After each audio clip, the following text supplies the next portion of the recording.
مولاي صل وسلم دائما أبدا على حبيبك خير الخلق كلهم. مولاي صل وسلم دائما أبدا على حبيبك. الفاتحة على نية الفتوح والقلوب والرسول وتوبة النصوص وصلاح الجسد والروح، وإلى حضرة النبي المصطفى محمد بن عبد الله صلى الله عليه وسلم. أشهد له الفاتحة. أعوذ بالله من الشيطان الرجيم. بسم الله الرحمن الرحيم. الحمد لله رب العالمين الرحمن الرحيم مالك يوم الدين. إياك نعبد وإياك نستعين. اهدنا الصراط المستقيم صراط الذين أنعمت عليهم غير المغضوب عليهم ولا الضالين. آمين. الحمد لله وكفى والصلاة والسلام على نبي المصطفى وعلى آله وصحبه أهل الصدق والوفاء. أشهد أن لا إله إلا الله وحده لا شريك له، وأشهد أن محمدا عبده ورسوله لا نبي ولا رسول بعده. اللهم صل وسلم وكرم وعزم وبارك على حبيبنا وشفيعنا وزهرنا وقرة أعيننا سيدنا ومولانا محمد طب القلوب ودوائها وعافية الأبدان وشفائها ونور الأبصار وضيائها وقوت الأرواح وغذائها وعلى آله وصحبه وسلم. سبحانك لا علم لنا إلا ما علمتنا إنك أنت العليم الحكيم. اللهم انفعنا بما علمتنا وعلمنا ما ينفعنا وارزقنا علوما تنفعنا في الدنيا والآخرة. اللهم فقهنا في الدين وعلمنا التأويل. اللهم ارزقنا فهم النبيين وحفظ المرسلين وإلهام الملائكة المقربين برحمتك يا أرحم الراحمين. اللهم إنا نعوذ بك من علم لا ينفع ومن قلب لا يخشى ومن نفس لا تشبع ومن دعوة لا يستجاب لها يا أرحم الراحمين. آمين آمين يا رب العالمين. Alhamdulillah, senantiasa kita bersyukur kepada Allah Subhanahu wa taala dan terus kita bersalawat kepada Rasulullah sallallahu alaihi wasallam.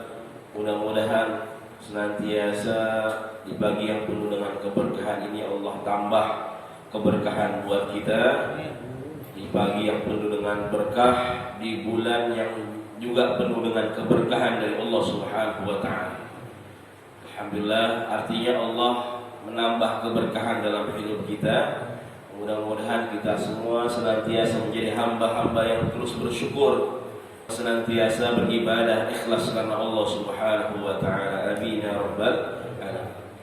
Hadratul mukarramin wal muhtaramin, para guru, para asatidz semua dan para hujjah, para orang tua, para sepuh yang mohon maaf tidak disebutkan satu persatu, yang tidak mengurangi rasa ta'zim, rasa mahabbah, rasa hormat, rasa cinta.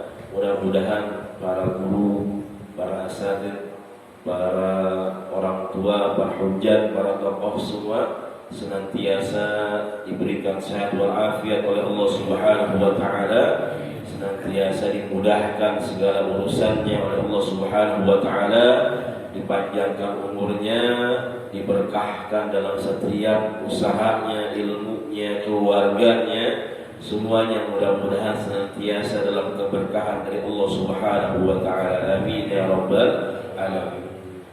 Dan juga yang sama-sama kami hormati segenap pengurus DKM Musalla Nurul Iman, yang mudah-mudahan juga senantiasa dalam lindungan Allah Subhanahu wa taala, dalam cucuran rahmat hidayah serta inayah dari Allah Subhanahu wa taala, dan para jamaah semua yang senantiasa istiqomah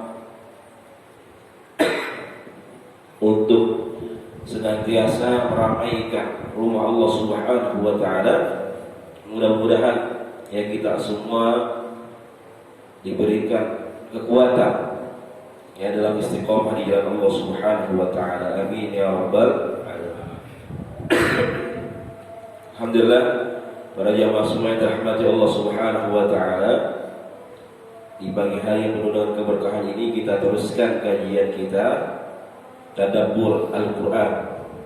Kita sama-sama belajar, sama-sama merenungi, meresapi firman-firman Allah Subhanahu wa taala, yang mudah-mudahan ya dengan kita merenungi ini, kita meresapi firman-firman Allah Subhanahu wa taala, ini bertambah keimanan kita kepada Allah Subhanahu wa taala.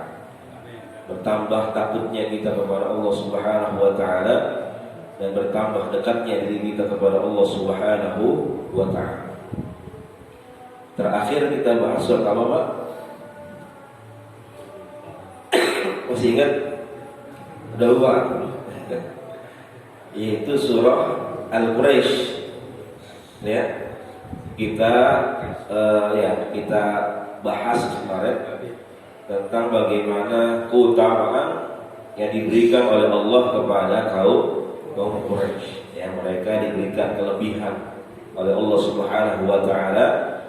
Ya, selain mereka memang dipilih oleh Allah karena dilahirkan Nabi kita Nabi Muhammad Sallallahu Alaihi Wasallam dari keturunan mereka orang-orang Quraisy.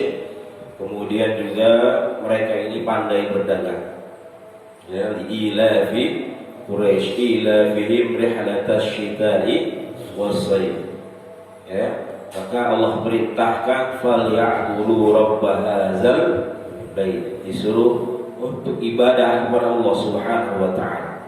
Ya, artinya boleh kita sukses, boleh kita pandai, ya manajemen kita bagus, ya kemudian ilmu kita banyak, gaya bicara kita bagus, ya, gaya lobby kita bagus, tapi jangan lupa semua itu hanyalah pemberian dari Allah Subhanahu wa taala. Sehingga Allah ingatkan supaya kita pandai beribadah, pandai bersyukur kepada Allah Subhanahu wa taala.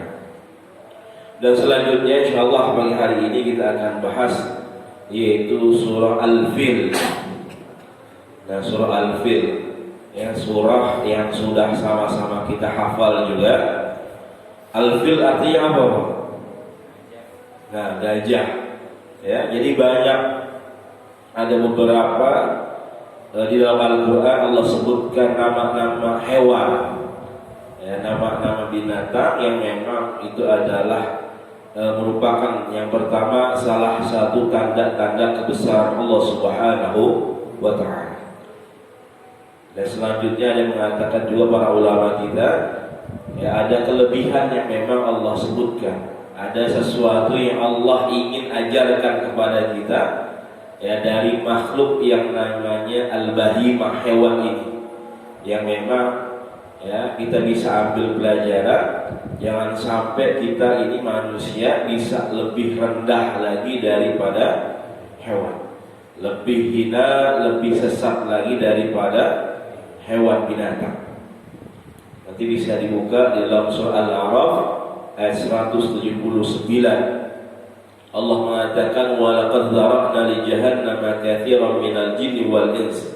Allah telah menciptakan yang namanya jahanam, neraka itu kebanyakan penghuninya adalah dari jin dan manusia. Kenapa mereka?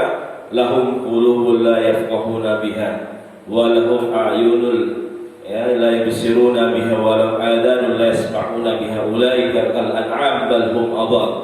Mereka punya hati tapi enggak bisa merasakan kebesaran Allah Subhanahu wa taala. Punya mata tapi enggak bisa melihat keagungan Allah Subhanahu wa taala.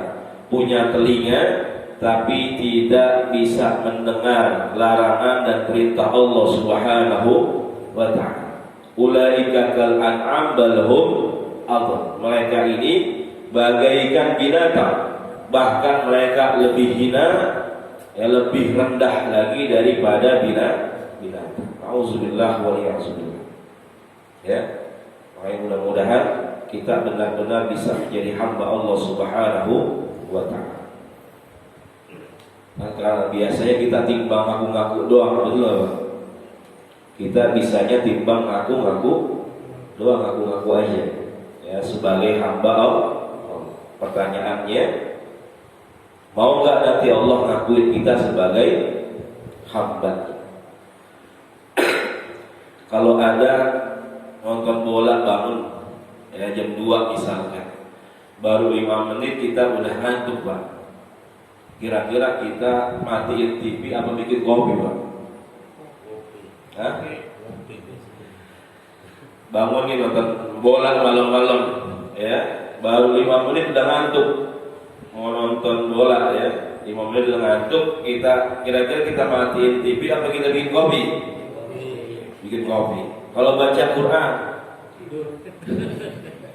kalau baca Quran tiba-tiba ngantuk, kira-kira ya kita tutup Al-Quran ya apa kita bikin kopi? Ya, dua-duanya biasanya. Ya, kita tutup Al-Quran terus bikin kopi.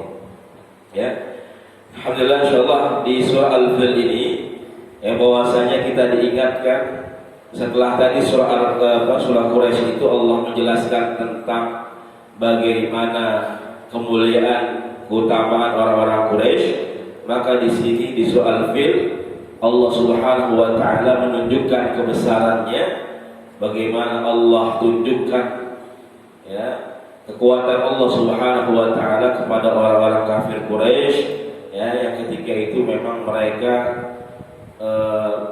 ketika ayat ini diturunkan bahwasanya untuk menjelaskan kebesaran Allah Subhanahu wa taala, bagaimana Allah bisa melakukan suatu hal yang luar biasa, menjaga Ka'bah Baitullah ya, menjaga Ka'bah tersebut, kemudian juga menunjukkan kebesarannya kepada orang-orang Quraisy ya. Jadi surah Al-Fil ini latar belakangnya adalah bahwasanya dulu ya pada tahun sekitar 420 sebelum Masehi itu ya, kurang lebih pada saat kerajaan Sabah itu sudah ada di Yaman itu ada port, ada pelabuhan yang memang di sana tempat perdagangan ya, tempat sebagai tempat untuk antara perhubungan antara benua Eropa kemudian juga Asia. Disitulah bertemu ya para pedagang-pedagang ya, transaksi ekonomi itu begitu besar di sana ya, begitu banyak transaksi ekonomi kemudian juga tukar menukar, pokoknya begitu bangkit, begitu hidupnya kehidupan ekonomi pada saat itu.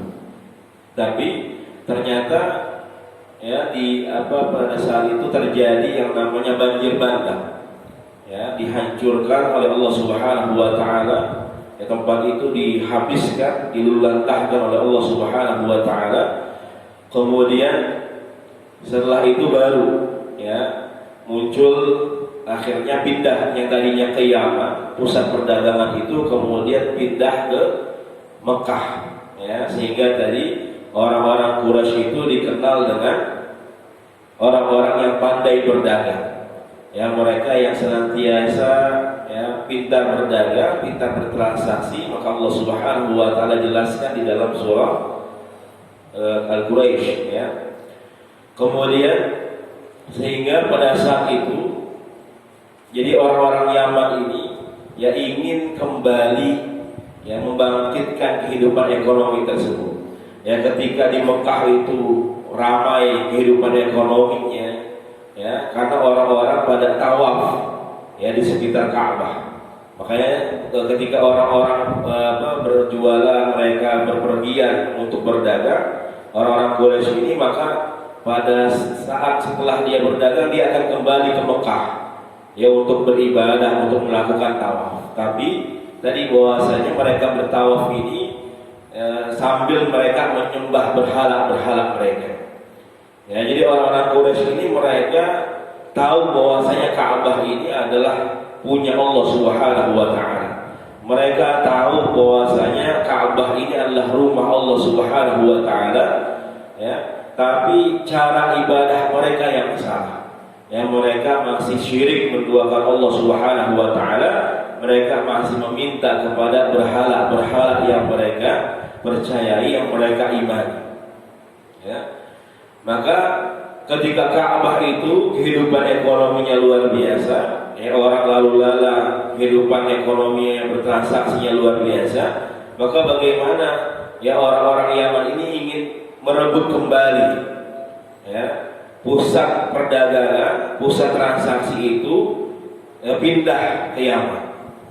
Ya, maka pada saat itu orang-orang ya di Yaman itu mereka mengajak ya negara-negara lain seperti Al-Habasyah, ya, negara-negara Ethiopia, kemudian negara-negara Syam, ya Suriah ataupun yang lainnya, itu semuanya diajak ya untuk bagaimana bisa membangkitkan kembali kehidupan ekonomi di Yaman tersebut.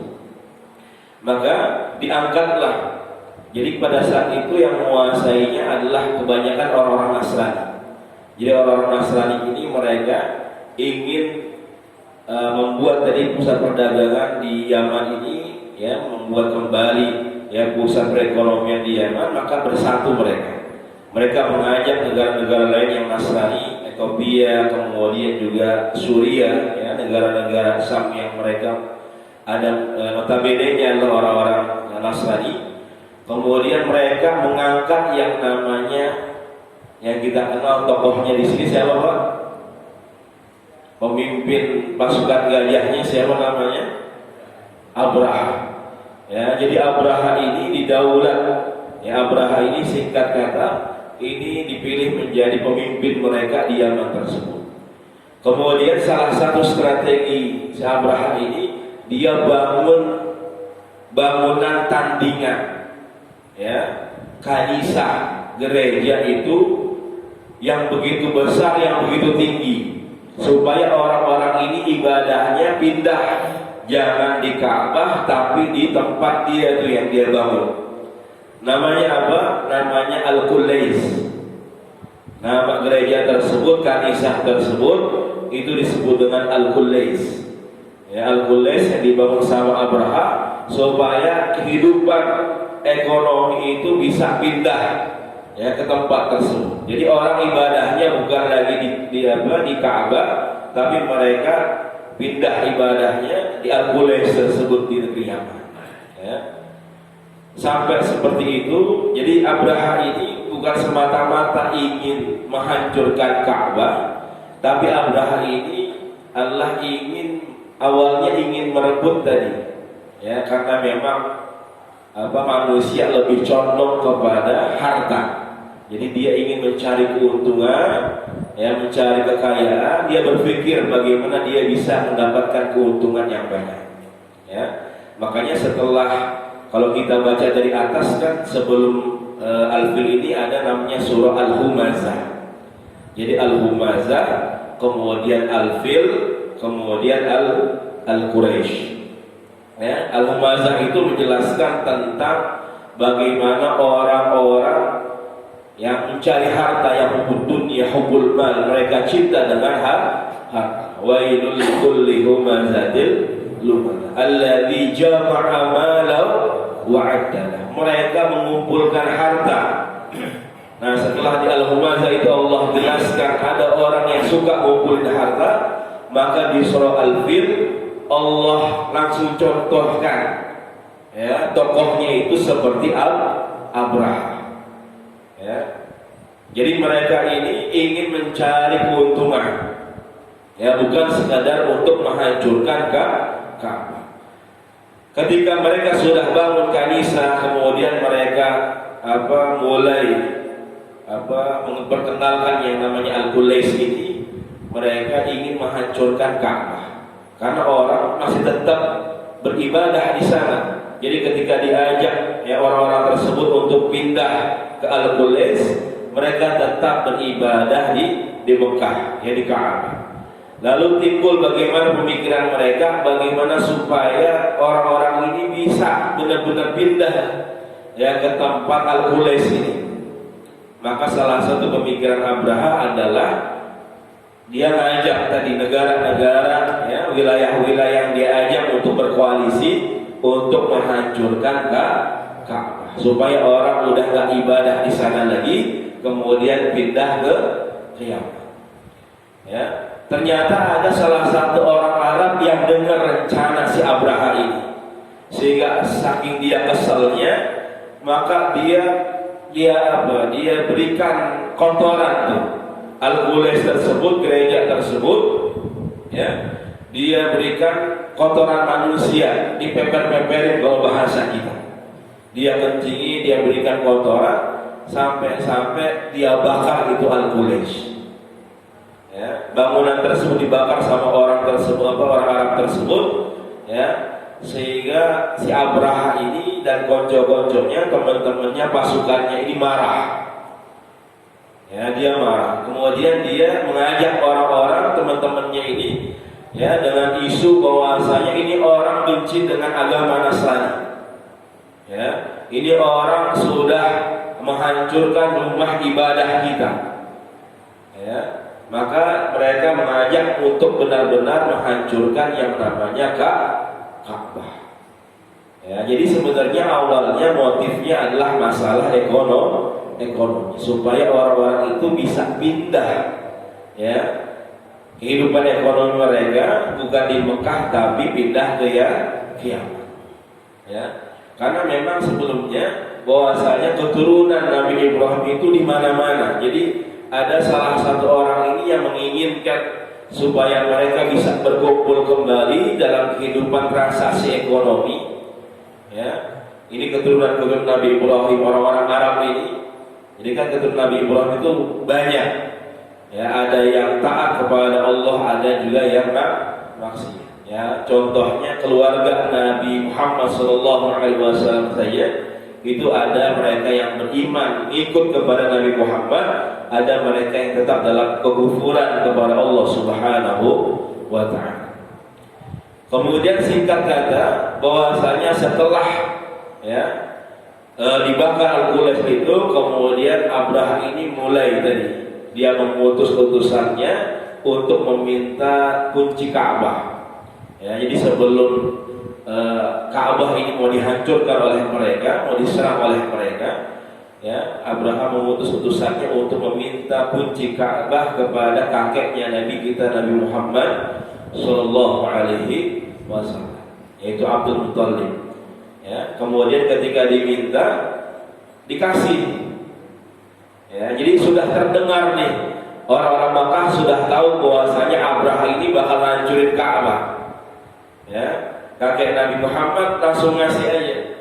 Karena apa? Karena beliau tahu, ya, kalau Ka'bah ini mau dihancurin, Ka'bah ini ada yang punya, dan yang punya yang bakal ngejaga ini Ka'bah. Sampai segitunya orang-orang Quraisy, mereka nggak beriman kepada Allah, tapi mereka tahu ini Ka'bah adalah milik Allah.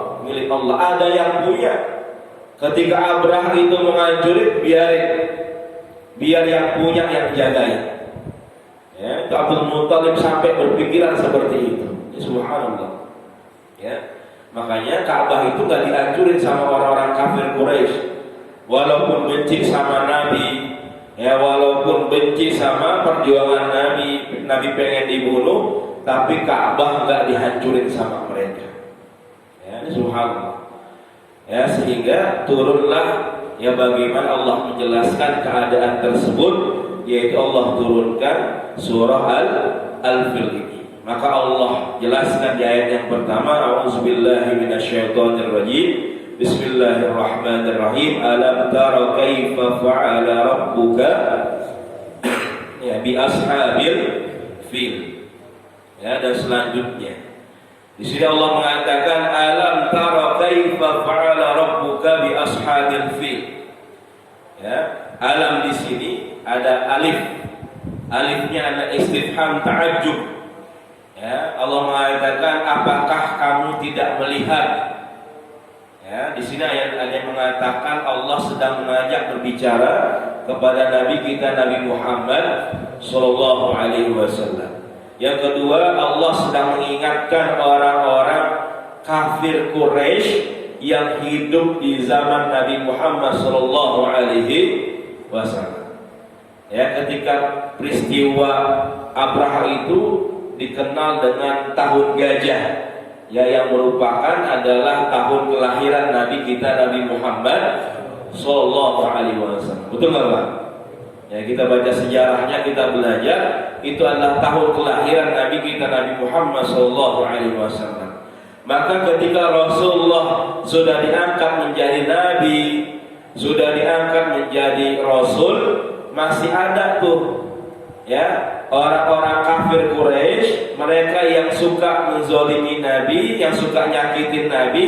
Mereka mereka ahli sejarah. Mereka orang yang hidup ketika peristiwa Abraha tersebut menghancurin Ka'bah. Itu ada orang-orang kafir Quraisy, orang-orang tuanya, ya, yang mereka masih hidup, tapi mereka menghalang-halangi dakwahnya Rasulullah sallallahu alaihi wasallam. Sehingga Allah ingetin mereka, alam tara kaifa fa'ala rabbuka bi ashabil fil. Orang-orang kafir Quraisy yang dulu kalian melihat, ahli sejarah, ya, saksi sejarah, saksi hidup, bagaimana Allah hancurkan pasukan Abraha, pasukan gajah.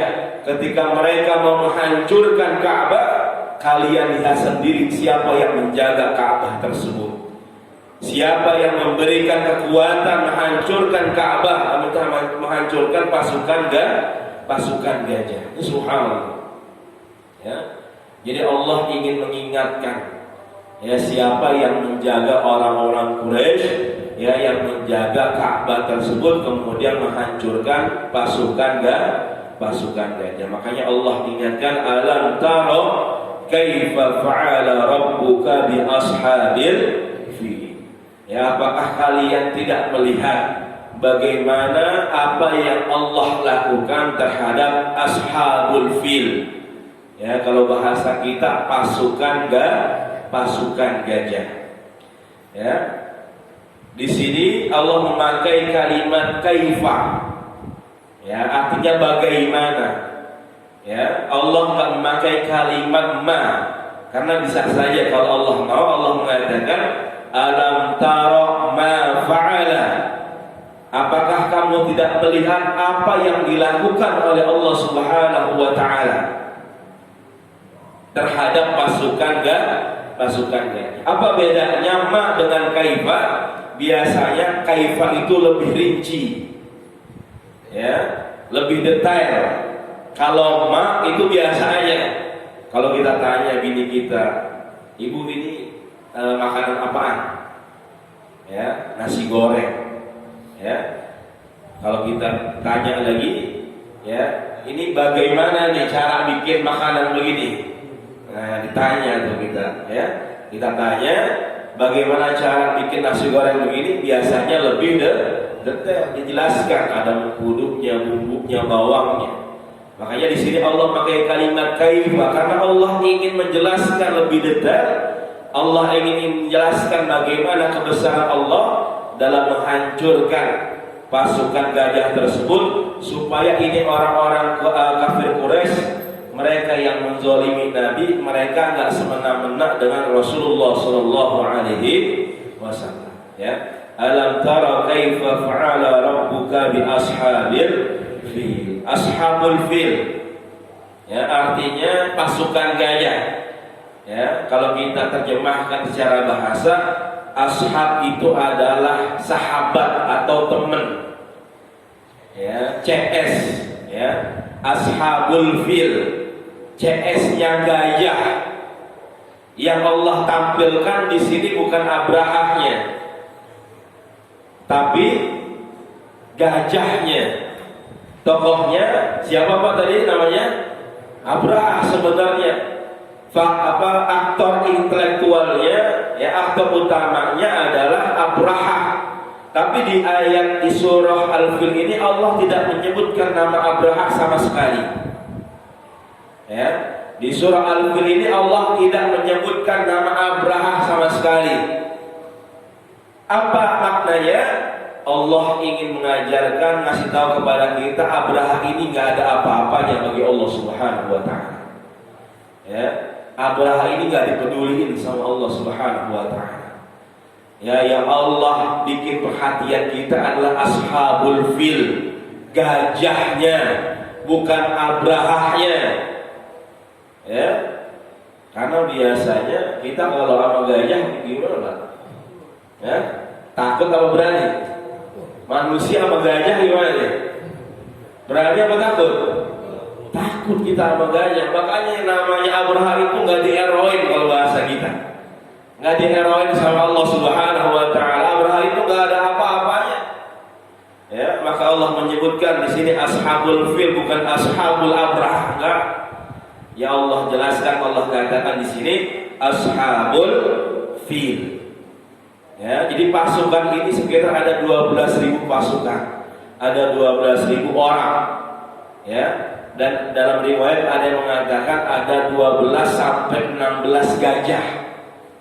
Ya, dan gajah itu pada saat itu disebut dengan tank.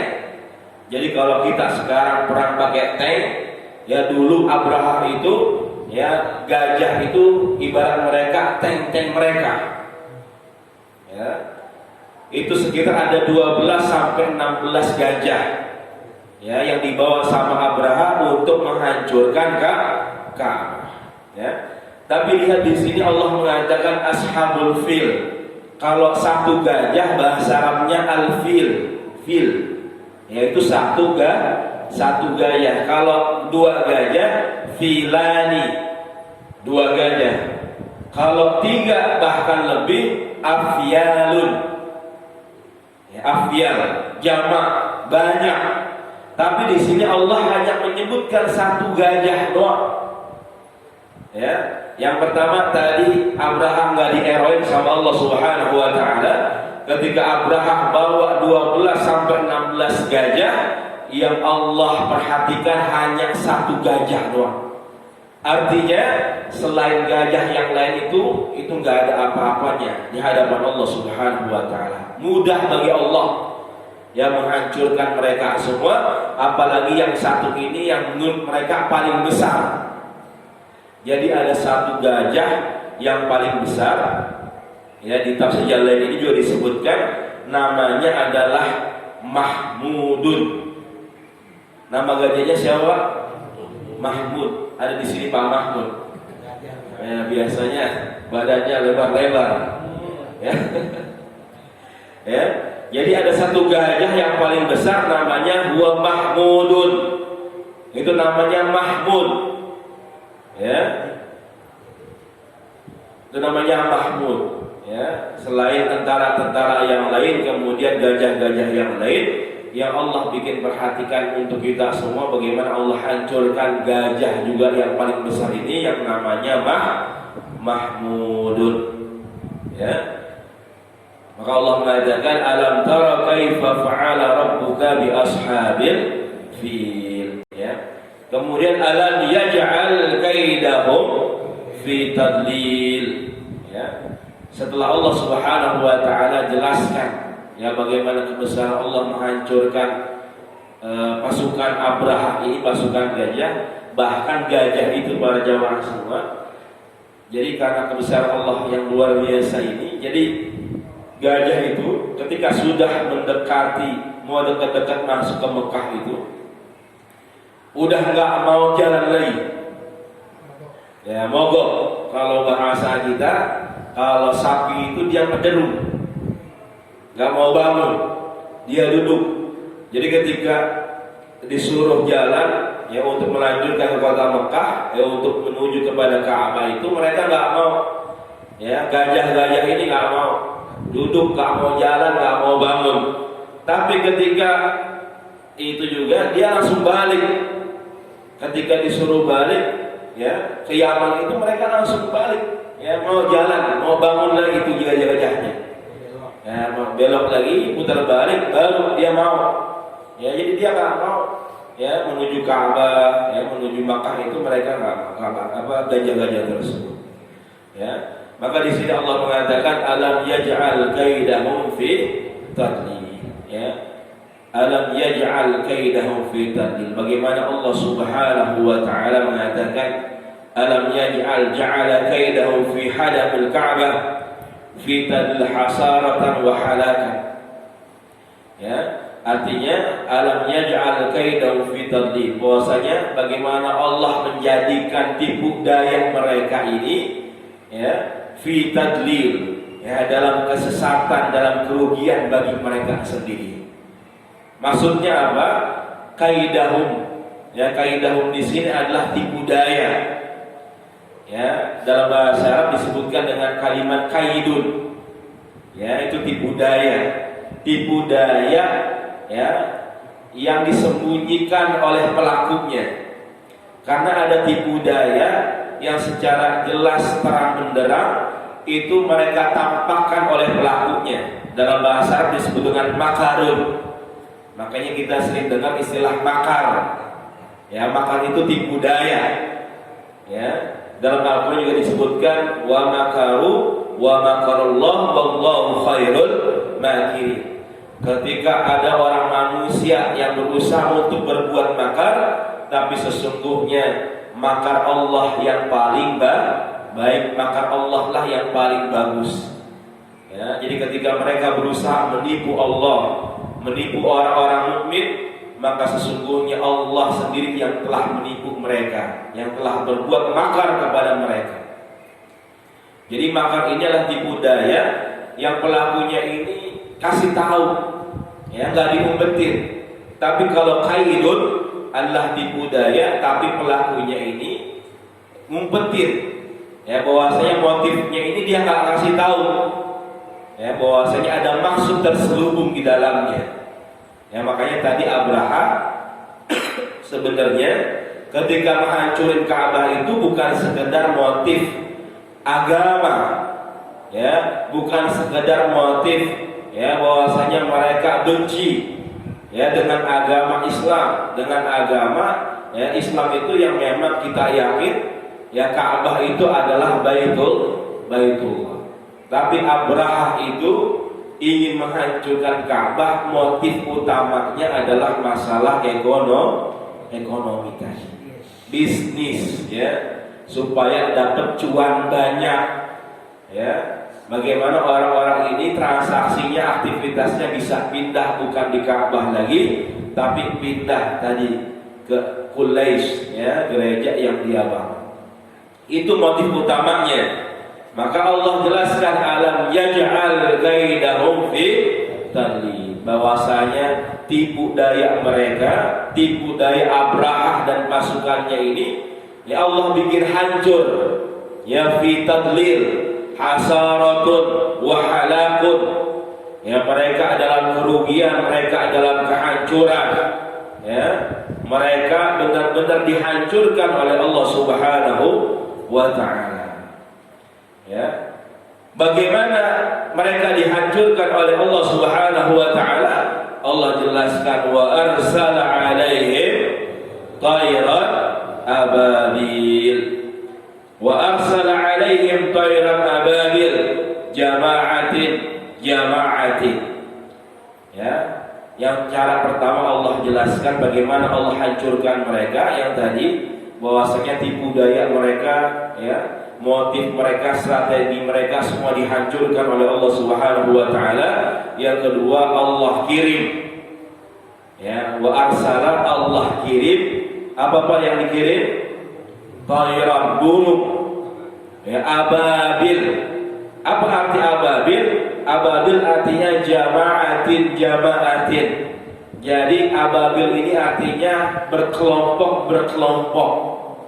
Jadi bukan burung ababil namanya, karena kita kenalnya diajar dari kecil ya, itu yang ngancurin Abraha namanya burung ababil. Sebenarnya bukan burung ababil namanya ya.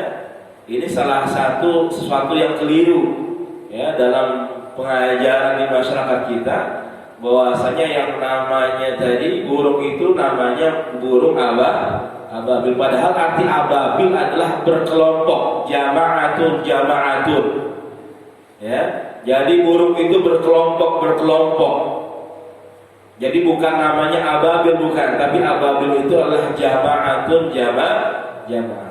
Jadi ada kelompok-kelompok burung tersebut yang dikirim oleh Allah Subhanahu wa taala. Ya.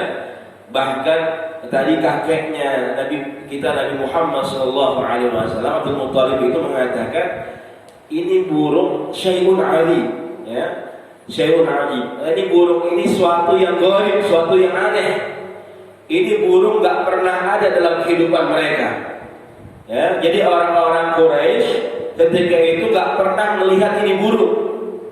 Orang-orang Arab gak pernah melihat ini burung. Tiba-tiba ada ini burung ketika Abraha mau ngancurin Ka'bah. Artinya orang-orang dulu aja gak tahu ini burung apaan. Tapi orang kita bilang ini burung ababil. Itu hebatnya orang Indonesia. Ya. Paling tahu, ya asal nama-namain aja. Ya dia namain burung ababil, padahal kakeknya Nabi aja dia bilang syai'un gharib. Saya nggak pernah melihat. Ya, ini burung apaan, tiba-tiba datang itu burung. Orang-orang Arab nggak ada yang tahu itu burung apaan. Ya, jadi ababil di situ adalah artinya berkelompok, berkelompok. Bukan namanya burung ababil, ya. Wa arsala alaihim tayran ababil, ya. Qila wahidun lahu ka'asatir, ya. Jadi ini berkelompok semuanya. Kemudian tarmihim bihijaratin min sijil tinun matbukh, ya. Dibawa, ya, sama burung-burung tersebut. Apa yang dibawa? Hijaratin min sijil. Ya, kalau di tafsir lain dijelaskan hijarah min sijil ini, hijarah itu artinya batu. Ya, min sijil itu, sijil artinya adalah sesuatu yang menyala. Ya, makanya di tafsir lain dijelaskan tafsirannya tinun matbukh adalah suatu batu yang sudah dipanaskan. Ya, auzubillah wal a'udzubillah. Jadi batu yang sudah begitu panasnya dibawa sama burung-burung ini. Bahkan ada yang menafsirkan sijil ini adalah bahwasanya batu-batu tersebut, sijil itu artinya ada yang mengartikan sudah tertulis atau sudah dicatat. Ya, maksudnya apa? Di batu-batu yang sudah dipanaskan itu, yang benar-benar panas dari api nerakanya Allah Subhanahu wa taala, itu ada nama-nama mereka. Ya, biasanya kan kalau peluru itu ada kode-kodenya ya, Pak. Ya, biasanya kalau yang canggihan dikit itu ditulis tuh namanya juga, yang megang dia tulis namanya di situ. Nah, itu ya, batu-batu tersebut yang begitu panasnya itu sudah dicatat. Udah ditulis tuh sama Allah nama-nama si Abraha dan para pasukannya. Jadi ketika itu burung datang, burung lemparin, itu mau kemana pun dia lari, tetap itu yang namanya batu min sijil itu ngejar mereka sampai tepat sasarannya. Ya, sampai itu benar-benar kena sesuai nama yang tertulis di batu tersebut. Subhanallah, sampai segitunya bagaimana Allah menghancurkan ya Abraha dan pasukannya. Wa arsala alaihim tayran ababil tarmihim bihijaratin min sijil. Allah lemparkan, ya, tarmihim itu berasal dari kata roma, ya, yarmi, Allah lemparkan, ya, bihijaratin min sijil, tadi dari batu-batu yang begitu panas, ya. Kemudian dari batu-batu tersebut sudah ditulis nama-nama mereka, ya, sampai mereka benar-benar hancur. Ya, makanya Allah Subhanahu wa taala jelaskan bagaimana kehancuran mereka, faj'alahum ka'asfin ma'kul. Ya, faj'alahum ka'asfin ma'kul, qawaraqin zar'un akalatud dawab. Ya, wadasathu wa afanathu, bahwasanya Allah jadikan mereka, faj'alahum, Allah jadikan mereka ka'asfin ma'kul, Ya, asbin ma'kul adalah waraqun zar'un. Jadi seperti seperti dedaunan. Ya, dedaunan yang sudah mengering atau yang mau mengering kemudian dimakan ya, oleh binatang-binatang. Ya, artinya begitu hancurnya mereka, ya begitu rapuhnya mereka. Tadi Allah gambarkan ada yang namanya Mahmud, ya gajah yang paling besar. Ya, kemudian juga ya aktornya si Abraha ini semuanya dihancurkan oleh Allah Subhanahu wa ta'ala. Sampai-sampai Allah jadikan mereka faja'alahum ya ka'asfir ma'kul. Ya, maka kalimat ja'ala di sini Allah memakai kalimat ja'ala. Allah menjadikan mereka. Yang namanya menjadikan itu dari A kemudian menjadi B.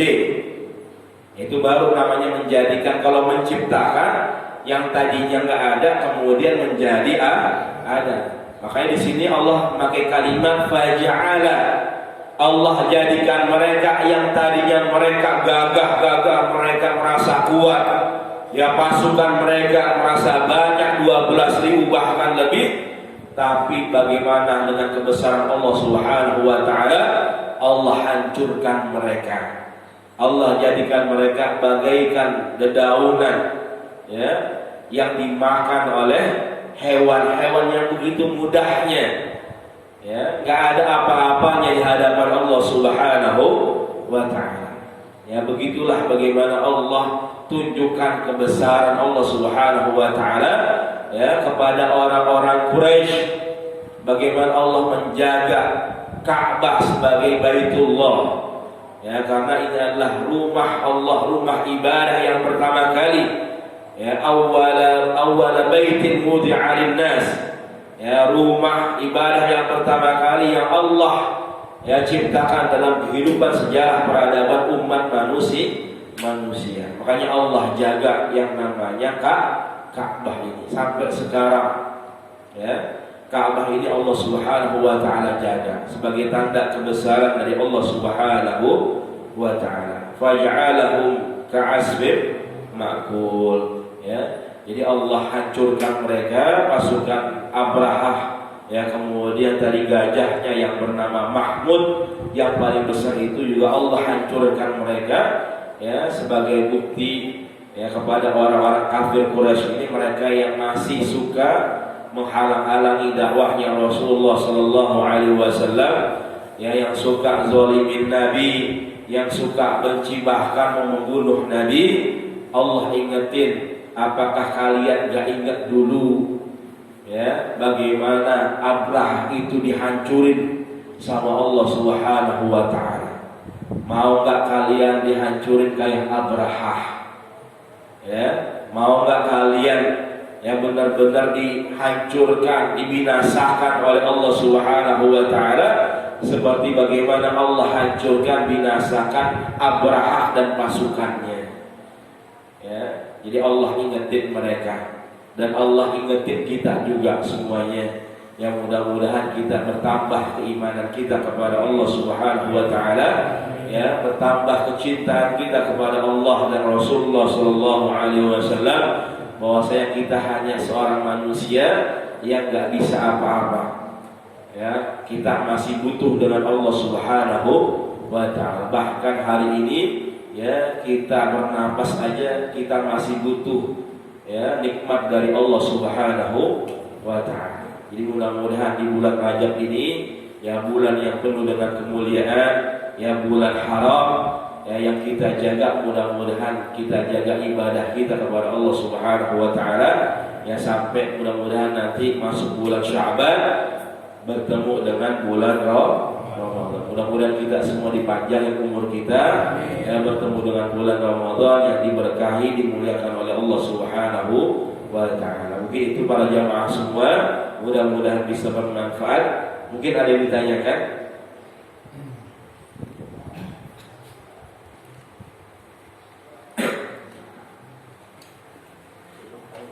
Cukup. Baik para jamaah semua, rahmatullah subhanahu wa ta'ala. mudah-mudahan apa yang kita kaji bisa menambah hasanah keilmuan kita, bisa menambah keimanan kita kepada Allah Subhanahu wa taala, sehingga kita bisa perbaiki akidah kita kepada Allah, keimanan kita kepada Allah dan Rasulullah sallallahu alaihi wasallam, dan memperbaiki ibadah kita ikhlas karena Allah Subhanahu wa taala. Amin ya rabbal alamin. Mari kita tutup majlis kita dengan mengucapkan hamdalah alhamdulillahirabbil alamin. Kita baca doa kafaratul majlis. Subhanakallahumma wa bihamdika asyhadu an la ilaha illa anta astaghfiruka wa atubu ilaik. Mohon maaf jika ada salah dan khilaf.